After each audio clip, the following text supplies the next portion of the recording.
From Florida to Ohio, supporters rally around their candidates as the countdown continues to Election Day. In the Battleground state of Florida, attendees received temperature checks for President Donald Trump's first rally since he was diagnosed with COVID-19, the disease caused by the coronavirus. But it's great to be back in my home state, Florida, to make my official return to the campaign trail.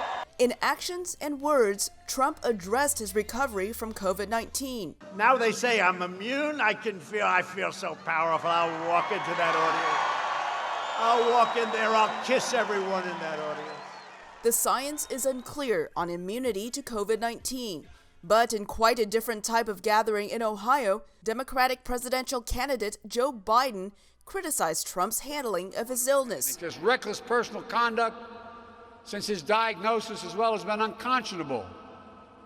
And the longer Donald Trump is president, the more reckless he gets. Trump may be trying to project strength in his response, says Stanford University political scientist Bruce Kane. I'm not sure that there was a better way to spin it. I mean, certainly if he looked vulnerable and weak and sick, it would have been bad for him too. But Trump's treatment of his illness and recovery could backfire, says Kane. His reaction to the COVID and some of the statements he's made about COVID and his immunity and lack of vulnerability to it are not playing well with the older voters. And Florida is a state with a lot of retirees, a lot of people who are vulnerable to not only getting sick, but potentially dying from COVID. While Trump won Florida in 2016, it is up for grabs in 2020. The latest poll shows Biden with a slim lead over Trump in Florida, a critical state for both candidates. What Mr. Trump is trying to do is to get his people out, get them energized, get them out to vote.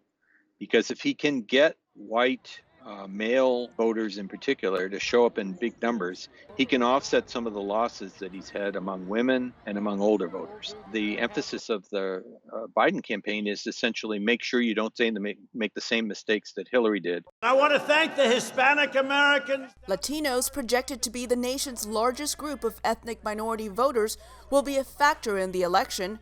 National polls show them backing Biden more than 2-1, although Trump does better among Cuban Americans, a major voting group in Florida. The issue for voters that stands out above all others, says Kane, will be COVID-19.